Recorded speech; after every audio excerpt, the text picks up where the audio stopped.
Well, welcome to the first session of our series of reviews of substantial reforms that are proposed for Australia's foreign investment framework. My name is Samy Mansour. I'm a corporate partner based out of the Sydney office, specialising in resources, transport and infrastructure transactions. Before we begin, we respectfully acknowledge the traditional owners of the land on which this event is taking place and the elders, both past and present. We also recognise those whose ongoing efforts to protect and promote Aboriginal and Torres Strait Islander cultures will leave a lasting legacy for future elders and leaders. So as you know, 2020 is characterised by substantial change, and regulators have been equally busy responding to that change or looking to make changes on the horizon. Our foreign investment review framework is no different, and we'll look at the key changes today. The format of today's discussion, we'll see my colleagues, who I'll introduce to you shortly, outline the fundamentals of the FIRB changes so far and open up the webinar to Q&A for all attendees, time permitting. Please feel free to submit any questions through the chat function, and we'll endeavour to respond to those. And to ensure your question is answered, we do encourage you to register with your full name so we can respond to you following our webinar. Rest assured, any questions you ask will be kept private. Please also note that today's session is being recorded and will be circulated to attendees. So, I'm joined by fellow corporate partners Andrew Hay, who is based in our Brisbane office and heads the firm's Japan and agribusiness practices nationally. Andrew is also a member of the Foreign Investment Committee at the Law Council of Australia. He will cover the Treasurer's call-in and last resort powers in particular. In Sydney, I'm joined by Kylie Oliveira, who focuses on investments in infrastructure, real estate, funds management and financial services sectors, and we'll look at a range of the reforms, including proposals relating to compliance and enforcement. And last, certainly not least, is Geoff Hoffman, who regularly advises participants in the telecommunications, media and technology sectors. Geoff will look at, amongst other items, the implications for national security businesses. But first, some brief background before we go to Geoff. The Australian government's policy is that it welcomes foreign investment. If we look at the Foreign Investment Review Board's most recent data, in 2018-19, 8,700 applications were approved, with or without conditions, with 670 withdrawn and only one formally rejected.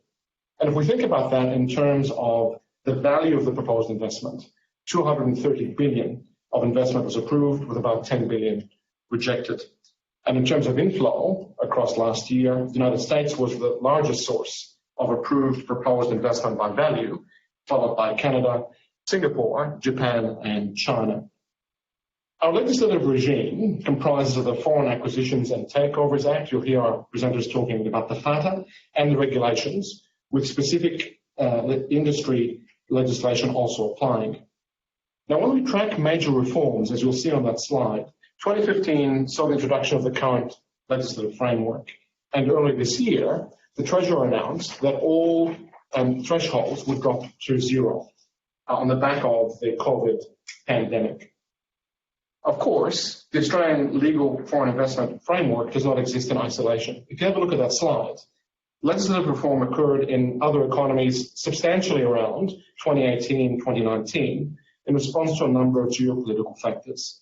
In the United States and the United Kingdom, greater government power to review proposed investments in the technology and data sectors. And across other economies, we saw further powers around national security and national interest protections. And our reforms continue. We expect to see further developments resulting from public consultation arising from the release of the current exposure draft legislation, with a second batch to be released next month, and of course, for the legislation to be in effect at the start of next year. So Geoff will now take us through the proposed introduction of the national security test. Thanks, Geoff. Thanks very much, Samy. So moving on to the introduction of a national security test, just a quick refresher. What we have at the moment is a national interest test. The government is often criticised for that test on the basis that it is opaque, but there are a number of national interest factors that the government does take into account as a matter of policy, including national security, competition, various other government policies, specifically tax, the effect on the general economy and benefits the relevant community and the character of the investor. There are some other additional factors relevant to the agriculture sector, such as quality and availability of agricultural resources, including water, and a number of other agriculture-specific factors. And then if the investor is a foreign government investor, then the question will be asked whether the purpose of the investment is purely for commercial purposes or there's any political and or strategic purposes, and whether the foreign government can actually control the foreign government investor. So that's the core test for matters which fall within the FIRB regime today. What we're getting is a new test, which is a national security test, and it will apply to a subset of potential investment assets in Australia, and there'll be no applicable monetary threshold. So if you look at that sort of box we've set up there, if there's no national security concern on the right-hand side, then the old national interest test is the only one that applies. If there is a national security concern, you've got two tests. So effectively, this national interest test sits over the top of the existing regime in respect of those particular classes of assets. Now, to the classes of assets that are affected, moving to the next slide. We ask, the way that they've expressed this new test is they've said it applies to what are called national security actions, which require approval regardless of value. So what is a national security action? Two really important concepts: the acquisition of what's called a direct interest in something called a national security business. And in addition, there's an acquisition of interest in Australian land that is a building owned or used by the Defence Force, the Department of Defence, in which a national intelligence agency has an interest, or that is covered by an area of Australian land declared by the Treasurer. And in addition, starting a national security business is considered to be a notifiable national security action. These national security actions are mandatorily notifiable. So they must be notified, approval must be obtained, or you are in contravention of the Act. And a reminder, a direct interest, it's the same direct interest test that currently applies to foreign government investors.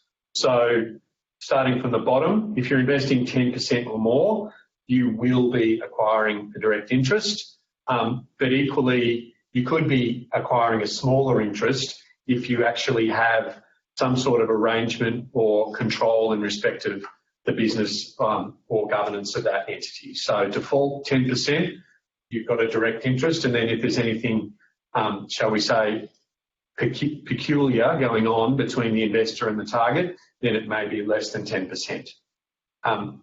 Now, the critical question in all of that is, what is a national security business? Because in order to determine whether you have to mandatorily notify because you've acquired a direct interest in a national security business, you need to know what a national security business is.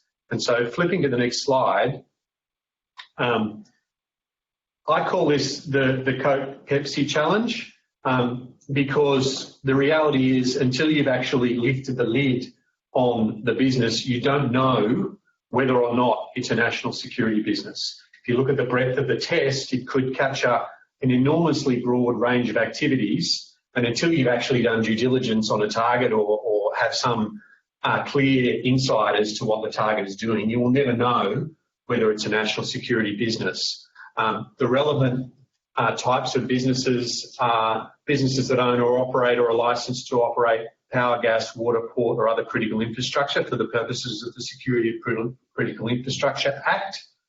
A telecommunications carrier or telecommunications service provider, a developer, manufacturer or supplier of critical goods or technology for military end use, provider of critical services to defence or intelligence personnel, business that stores or has access to information that has a security classification, or business that stores, collects or maintains or has access to personal information of defence or intelligence personnel where disclosure of the information could compromise Australia's national security.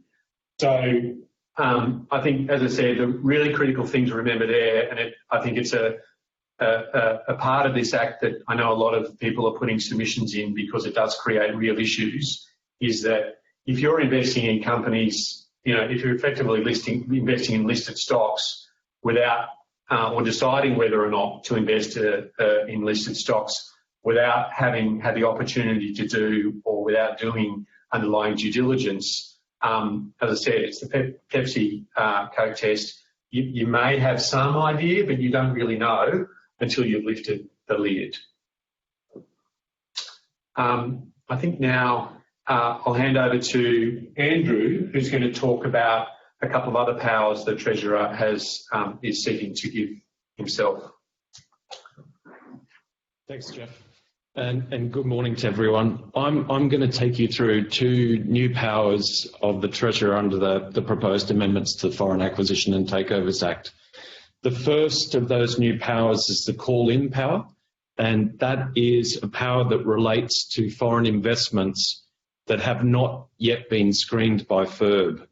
So under the current law, the Federal Treasurer can only review transactions that have been submitted for approval and can only make orders such as prohibition orders or disposal orders in respect of transactions that are significant actions. So those are actions where there's some form of change of control of that entity, that Australian entity. Under the proposed reforms, the call-in power will enable the Treasurer to review certain actions that pose a national security concern, and it's been called the call-in power. So the call-in power will allow the Treasurer to review any transactions or proposed transactions that occur on or after the 1st of January 2021 and that have not previously been notified to FIRB, and where that transaction is either a significant action or a new definition, a reviewable national security action. So that is, the Treasurer may review any foreign investment which have not been screened and which include a reviewable national security action or a significant action. So that's where FIRB approval could have been sought but chosen not to because a monetary threshold has not been met, for instance. The definition of reviewable national security action includes an action to acquire a direct interest in an Australian entity or Australian business, and Geoff's just taken you through that definition, or it relates to a startup of an Australian business. So this new power is intended to capture actions that would otherwise not require FIRB approval, but as a result of the relevant thresholds not being met. To recap or to go over a little bit of that, when will a call-in power not be available? Under the explanatory memorandum to these proposed changes, a call-in power is not available where an action does not amount to a direct interest, which is generally 10% or a default 10%, as Geoff has mentioned. That action is not reviewable. Also, the call-in power may not be used where a person has notified the Treasurer of the action and that Treasurer has issued a no objection notification, that is FIRB approval, or an exemption certificate. So how will the Treasurer go about exercising that call-in power? The Treasurer can initiate a review within a certain time frame. However, that time frame is not specified under the current exposure draft. That will come through in the tranche 2 of the regulations, which are due to be released in September this year. Further, the Treasurer is able to collect information. So if an action by a foreign person is deemed to pose a national security concern or a national security risk, which is relevant to the last resort power, which we'll discuss just in a minute, the Treasurer may seek further information from any person that may have relevant information. The requested information must be provided within a specified period which may be less than 14 days, which is not very long. Then, if that call-in power is to be initiated, the Treasurer will provide a notice through to that relevant investor. The Treasurer will provide a written notice to the relevant person who is proposing to take that action or who has taken that action. The Treasurer is subject to the statutory assessment period as though the relevant foreign person, foreign investor, has applied for FIRB approval. That is, if the Treasurer does not make any orders during that statutory period, the Treasurer ceases to have the power to make orders under that call-in power. So therefore, the Treasurer will have 30 days from exercise of that power, which may be extended through to 90 days, which we'll touch on later, to make a no objection notification, which may be conditional, or require disposal or prohibit the investment or action. If we go to the next slide, the government has indicated that it will provide some guidance in relation to the type of investment and the type of action where the call-in power could be used. Some practical takeaways from this side of things is that if foreign investors are uncertain about whether FIRB approval may be required under these revised and new tests, they are likely, more than likely, to best seek approval, FIRB approval, either by way of a no objection notification or an exemption certificate, noting that the call-in power cannot be used if a no objection notification or exemption certificate has been given. So therefore, it is expected that many of the foreign acquirers will voluntarily notify FIRB of a proposed significant action or reviewable national security action and include the receipt of a FIRB approval as a condition precedent to the transaction it's entering into, thus removing the risk that the call-in power is to be exercised post-completion. As a result, this is expected to mean that more transactions will be conditional to FIRB approval, and similarly, more applications will be made to FIRB. The second power, and next slide, is the last resort review power. So this is a new power to review foreign investments which have already been screened by FIRB. So the call-in power of investments that have not been screened by FIRB, this last resort power are investments that have already been screened by FIRB. So the current law is that the Treasurer cannot unwind a transaction that has previously been granted FIRB approval, except in very limited circumstances where a court has found that the applicant breached a condition of that FIRB approval. This is to be reformed through the proposed new last resort review power. And that power gives the Treasurer a final opportunity to review actions for which no objection notifications, FIRB approvals, have been given, provided certain conditions are met, and we'll go through those conditions briefly. If a national security risk arises subsequent to being granted FIRB approval, then under this new power, the Treasurer may give orders directing persons to act to reduce or eliminate that national security risk. Timing for this, the last resort power can only be exercised by the Treasurer for FIRB approvals that are given on or after the 1st of January 2021, similar to the call-in power.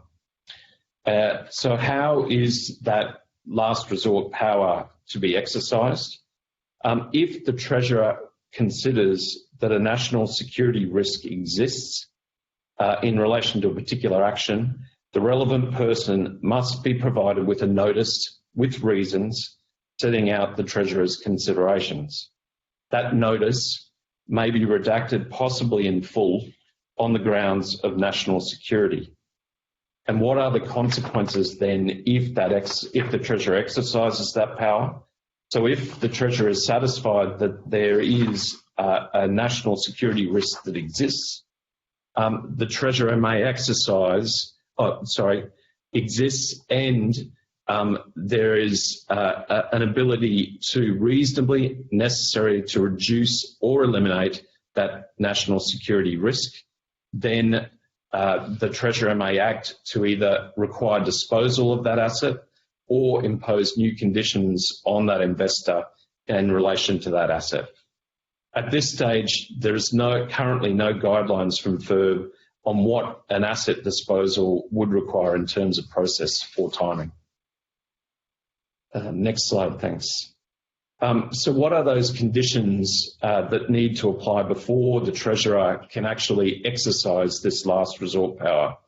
So the following conditions must be satisfied before the Treasurer can exercise that power. Firstly, the Treasurer must be given the Treasurer must have given a no objection notification or notification imposing conditions under an earlier exercise of the FIRB approvals or an exemption certificate.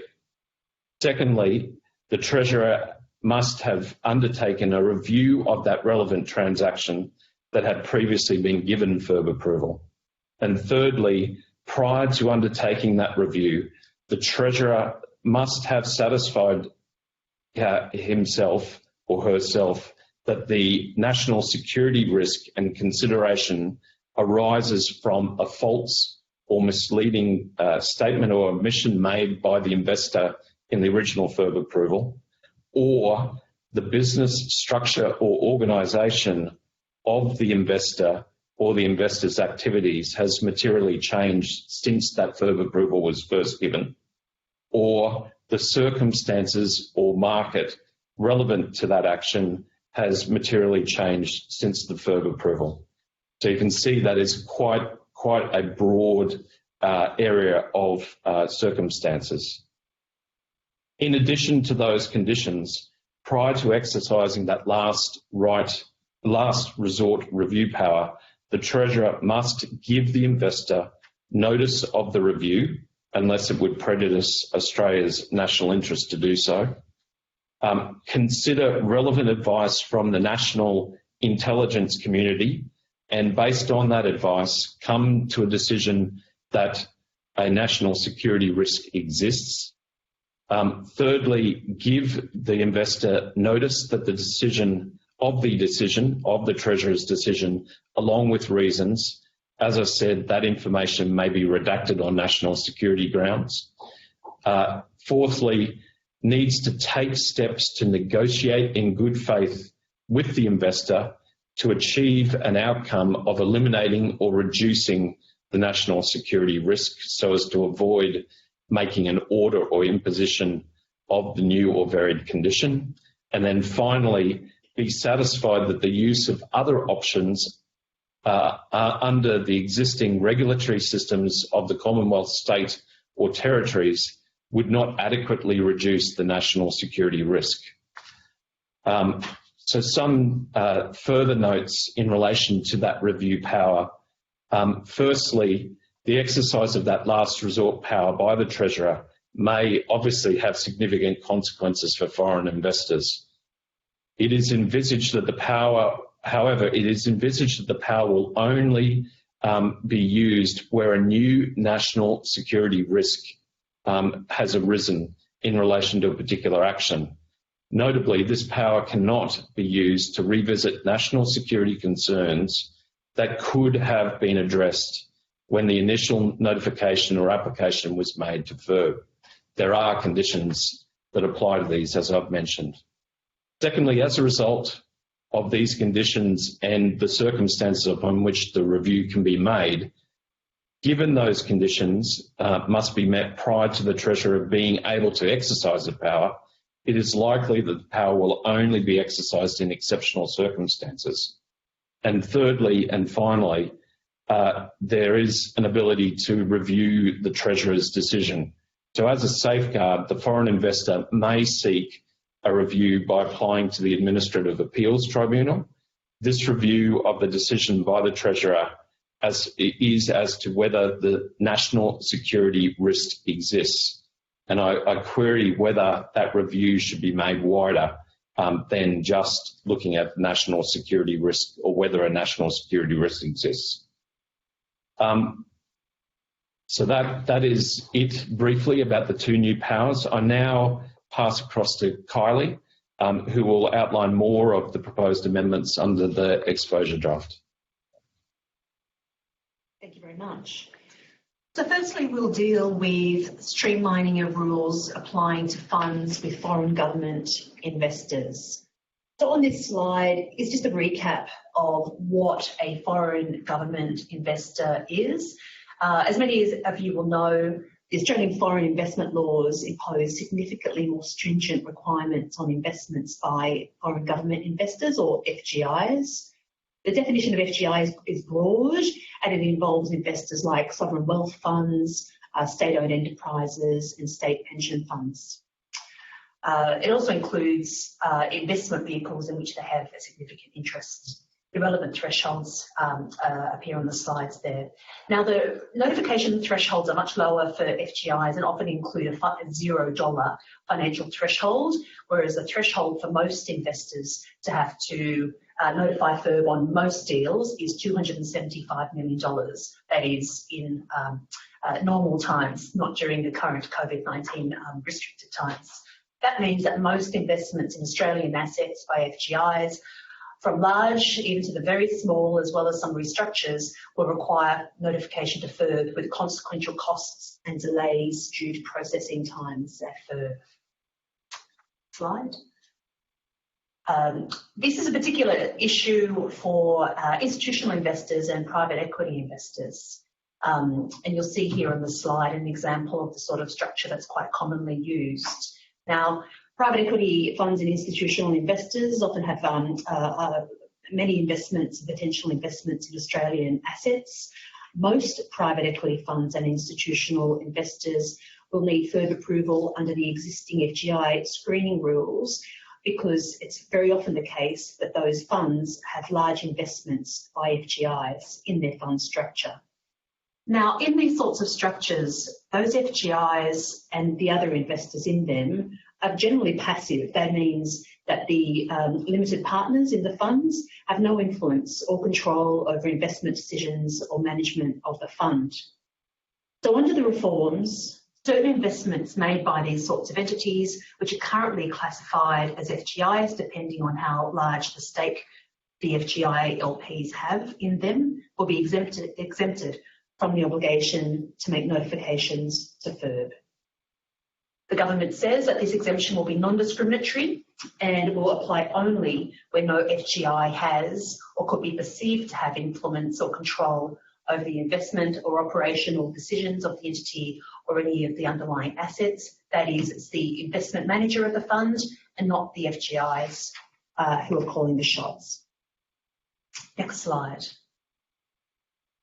So touching briefly on the details. Under the reforms, entities with more than 40% FGI ownership but less than 20% from any one foreign government will no longer be classified as FGIs, and entities that have a single foreign government with more than 20% ownership will still be classified as an FGI, but it will be possible to apply for a broad exemption certificate, which will apply for a specified time period or up to the life of the fund and could include conditions. Now, the good news is that where those funds are no longer going to be classified as FGIs, the regular approval thresholds applicable to private investors will apply.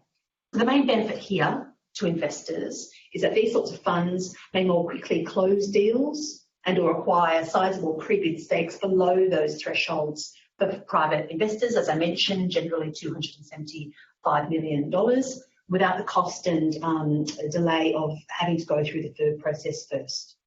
Happily as well for contract counterparties to these sorts of funds, they'll also benefit indirectly from reduced delays and closing and deal risks. So these will, in summary, be welcome changes for institutional investors and private equity funds. Moving on now to the increase in penalties, compliance and enforcement powers, which are coming in under the new changes to the legislation. So I'll move through these in summary because there's quite a lot of changes which are being introduced. The first slide here deals with monitoring and investigation powers and powers to direct. These changes have really been introduced as a way to address the perceived lack of powers that the Treasurer has at the moment to address instances of non-compliance, both after it's occurred and anticipated non-compliance. And so these new powers really add to the arsenal of measures that the Treasurer has at his or her disposal when administering the foreign investment rules. So the reforms will provide the Treasurer with significantly stronger monitoring, compliance and enforcement powers. The broader range of powers will be available to not only take action against breaches that have occurred, but as I mentioned, to investigate and monitor compliance or suspected non-compliance with the legislation. These powers are more in line with sorts of investigative and monitoring powers of other corporate regulators. There are also some new powers and remedies available to the Treasurer under the reforms for instances of false and misleading information being provided in connection with applications for foreign investment approval, and also some new rules around notifications of transactions. So briefly, the reforms provide the Treasurer with new powers to address cases where a no objection notification is provided on the basis of false or misleading information that was provided by the investor, including by omission. In particular, the Treasurer will have the power to impose civil penalties or infringement notices, and we'll come on to those in a separate slide, and potentially, subject to certain conditions, to revoke the relevant no objection notification. There's also a more stringent or detailed regime applicable to notification of transactions, which will be of interest to all investors, but particularly those investors with lots of transactions going on, such as institutional investors and private equity. The bill introduces a notification regime, which will require all investors who are issued with a no objection notification to notify the Treasurer once the action has taken place. Certain other changes will also be notifiable. Now, at the moment, it's possible for FIRB to impose conditions on approvals, which effectively achieve the same thing, but the new point here is that the notification obligations will apply to all investors who receive approval from FIRB.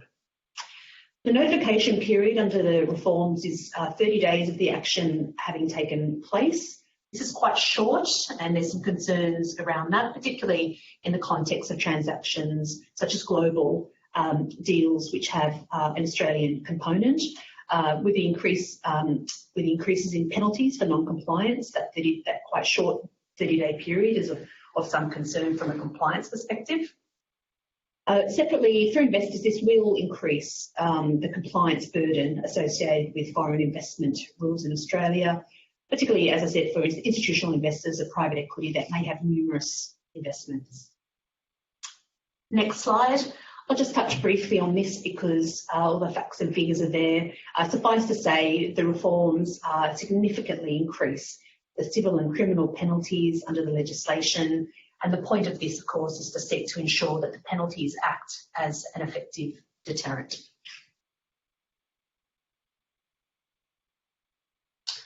Moving on, the reforms, as I mentioned briefly earlier, also give the Treasurer much wider powers to impose infringement notices. Currently, infringement notices can only be given in limited circumstances in relation to residential land acquisitions and issues relating to those. After the reforms, though, that power will be available to the Treasurer in relation to all investments. Moving on, the next section deals with strengthening the integrity of foreign investment review framework. Thanks, Kylie. There's only one slide for this one, if you want to flip to the next slide. These are two types of transactions which the rule, in respect to which the rules have changed. They have been presented by the government as merely strengthening the integrity of the investment framework or closing loopholes. Don't be fooled by the spin. These are fundamental changes to the law in respect of these types of transactions, which might surprise some people, and you really need to be across them. The first one is if you are if you're a foreign investor and you're increasing your holding proportion in a target due to a selective buyback or capital reduction. In other words, you're increasing your holding by simply sitting there and doing nothing while other people's shares are bought back, then under the current regime, that's not considered to be an acquisition for the purposes of the Foreign Acquisition and Takeovers Act. The government has changed the law so that it is, which means that if you decide not to participate in a buyback, you may need FIRB approval to not participate. That is a fundamental change in the law and one that everyone should be across. The second one, and I suppose if you're a company proposing to undertake a buyback, you would want to do an assessment of your register to work out what the implications for any large foreign investors might be. The other thing or the second type of transaction which is now caught by the FIRB regime relates to offshore M&A deals or offshore acquisitions of interests. Under the current regime, if you acquire 20% or more of an offshore entity, then you could be engaging in significant action, provided the underlying financial thresholds are met concerning the size of the Australian subsidiary. A significant action, as some of you may know, is in fact voluntarily notifiable, which means you can undertake a significant action without contravening the Act, but you always run the risk of the Treasurer subsequently deciding that the action was contrary to the national interest and make orders to unwind or block the transaction. Because of that power of the Treasurer, many foreign investors for a global M&A deal where they're acquiring more than 20% will say, okay, we'll go through the process of getting a no-objection letter so we can do the deal. And they're prepared to undertake that as a condition of the deal, notwithstanding the sort of potential delays and extra cost. What has always been clear, though, is that if you acquire more than 20%, you only need to get your approval once, because there's an additional condition that says this rule only applies if there is a change in control as a result of the transaction. Change of control is deemed to be 20%. So once you go through the 20% with no objection, all done. What this change means is what's happened is they've removed the change of control test, which means that if you're a foreign investor sitting at 21% in an offshore entity, you've got your no objection letter, and for any reason your holding is increased, could be by a buyback, for example, you technically are undertaking a significant action, and technically you would need to get a no objection letter from the Treasurer to ensure that you would not subsequently be hit with some sort of disposal order. I won't use the words misguided regulatory overreach, but it certainly has a very broad impact, that change. Kylie? Thank you. Moving on. Another one just under the so-called strengthening integrity changes. Two of them here. The tracing rules. So under the legislation incorporates tracing rules. And under those, a person who holds a substantial interest in a corporation or a trust is deemed to have an interest in entities lower in the corporate structure when certain conditions are met.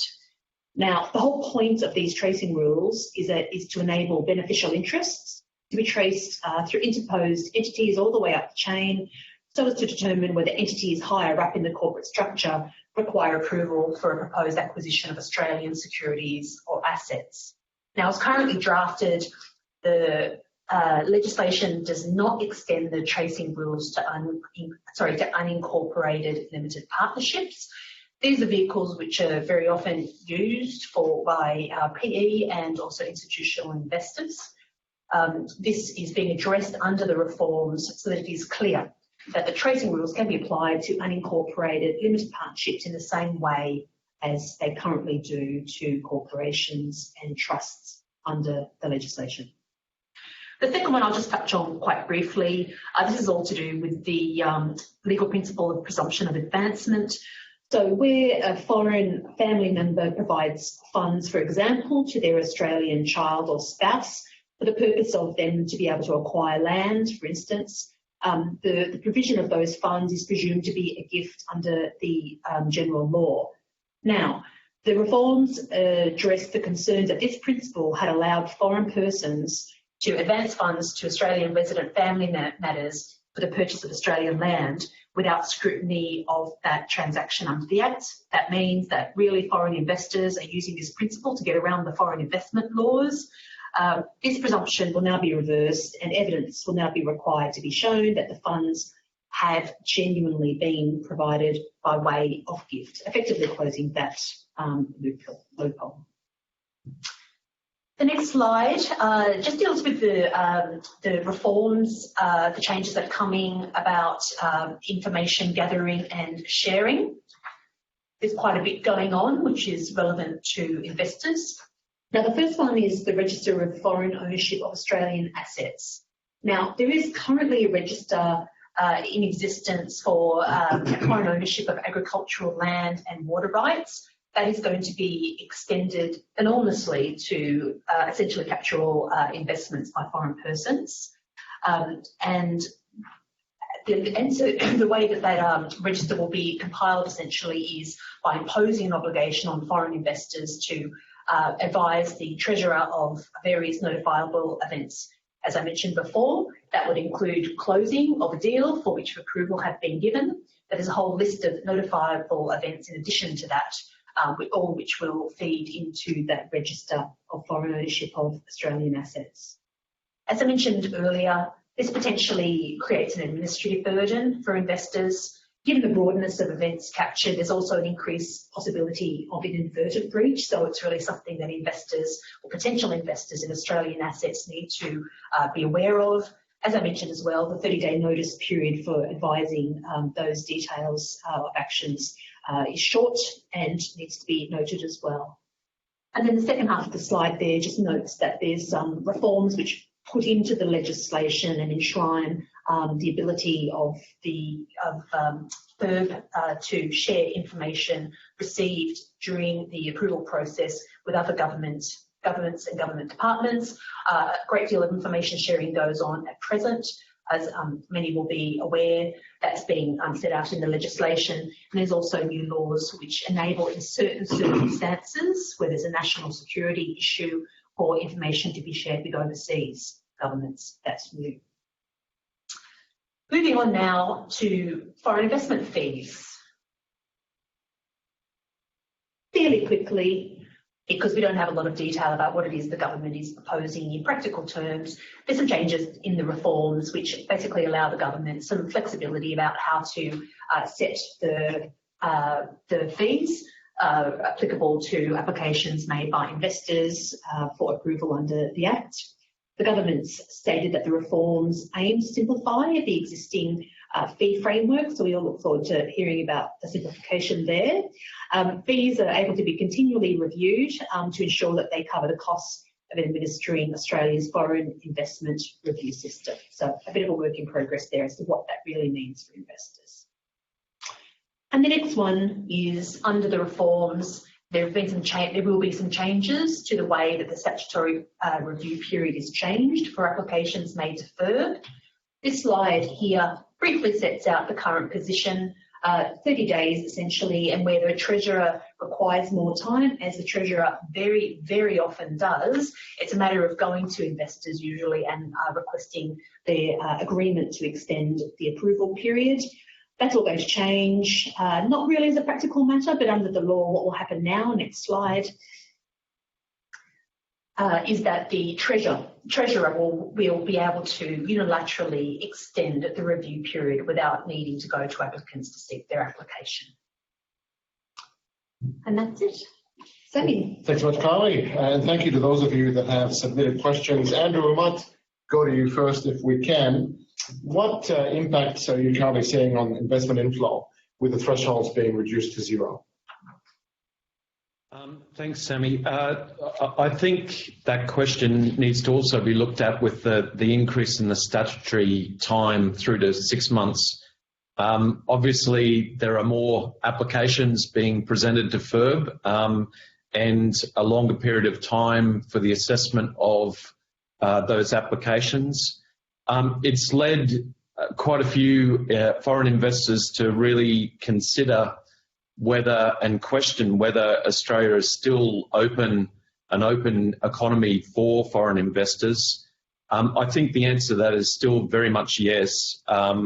They were put in place so the zero threshold and the increased statutory time were put in place due to strengthen compliance in these current uncertain times. They have led to foreign investors shying away from Australia and saying that the hurdles are too high currently. However, I think long-term, and for those sophisticated and long-term investors into Australia, I think they are still investing into Australia.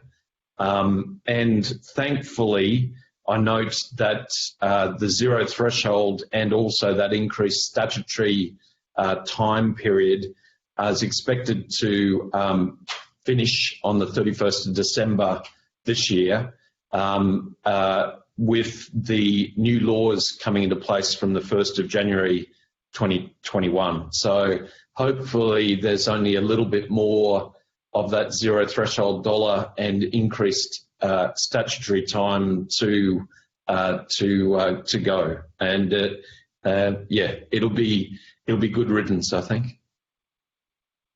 Thanks so much, Andrew. And Geoff, to you, Andrew touched on timeframes in particular. What sort of timeframes are you seeing currently in terms of processing times from FIRB, and looking at the reforms, what's driven the power to extend that period by up to 210 days in total? I think the timeframes are very variable, is what we found. Before these COVID-19 restrictions were brought in, I would advise clients that, look, if you're really lucky, you'll get it within 30 days, but that almost never happens.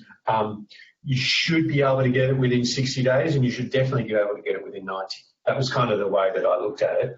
I think what's happened is all of that's probably pushed out about 30 days as a result of and it's really just not necessarily as a result of bottlenecks within FIRB, because FIRB itself is largely a coordination agency for input from the consult agencies. But what the feedback we're getting is that the consult agencies, who, effectively the Tax Office, Competition and Consumer Commission, and then Department of Defence and other security agencies, they're the ones that are sort of struggling with the increased volume, and so that's where the bottlenecks are being created.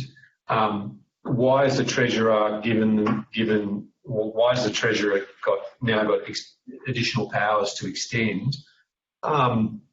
It's really just probably a reflection of what the reality is, which is that the Treasurer already has the power to extend. It's just that you go through this charade that the Treasurer is saying, your time frames are out, can you please apply for an extension? If you don't, we'll put in a mandatory statutory order extending it by 90 days anyway. And so even the most sort of, shall we say, the most aggressive clients will sort of realise that that's, a request that can't really be refused, so it's extended. So I think what they've created is a regime that just reflects the reality. Thanks, Geoff. And Kylie, you touched on compliance in particular and the monitoring reforms. I guess the question that we've been receiving is, what is driving those reforms, and can you comment on the impact on investors? Yeah, sure. I mean, as I mentioned, what's driving the compliance reforms and some of the additional enforcement powers is just a perceived lack of them at the moment, I guess, and the interest in being able to enforce policy by having more tools at the Treasurer's disposal in terms of enforcement, investigation, and with the penalties for the deterrence factor to go along with it. Now, in terms of how that is for investors, look, it's essentially business as usual, but clearly those very high penalties will focus the mind on compliance. As I mentioned already, the list of notifier notifiable events that investors will need to comply with is extensive, and that will have a particular impact on those investors with a high deal flow and a big portfolio of investments in Australia. And the notification period for those is short, being 30 days. So it's a compliance exercise, I think, and making sure that investors, particularly those with high deal flows and portfolios of assets in Australia, are fully aware of the obligations and have systems in place to make sure that they comply with them. Thank you, Kylie. And one of the questions we've received is around the trade situation with China and the recent withdrawal of the Lion Dairy China Mengdu deal. What is the outlook for inbound M&A from China and FIRB's willingness to approve transactions? Invited to commentary from any of you on that question. Andy, do you want to have a go at that one, given your interest in agribusiness? Very, very much. Look, I don't think there's any discrimination on from a country-by-country basis. So I would suggest that a Chinese entity coming into the Australian market, agribusiness-wise, will be pretty much treated as everyone else. The if, but, or maybe to that is whether there is a government interest that sits behind that, and that's always been the issue when looking at the Chinese investments and the government participation, the government ownership behind that Chinese entity. But outside of that, it will be on very much the same sort of grounds as anything else. The only other thing that I'd add to that is whether the agribusiness involves land that could be called national security land. So we saw that in relation to the Kidman acquisition, where some of their land was near Woomera, near some of the Australian security assets. So again, that will be a new test, a new set of circumstances which will need to be taken into account under these new tests that we're talking about today. Thank you very much, Andrew, and thank you all for your questions as well. On your behalf, can I thank each of Geoff, Kylie, and Andrew, and can I take also the opportunity to let you know that our webinar on FIRB reform for Japanese investors follows this afternoon at 3 p.m. Australian Eastern Standard Time. That's presented in Japanese with the Japan Chamber of Commerce and Industry in Perth. So we look forward to seeing you for that. And also, after the release of the Tranche 2 reforms, members of our energy and resources teams will look at proposed changes affecting those sectors. So please do look out for that. In the meantime, we will make our slides available, and we thank you very much for joining us. Thank you. Thank you.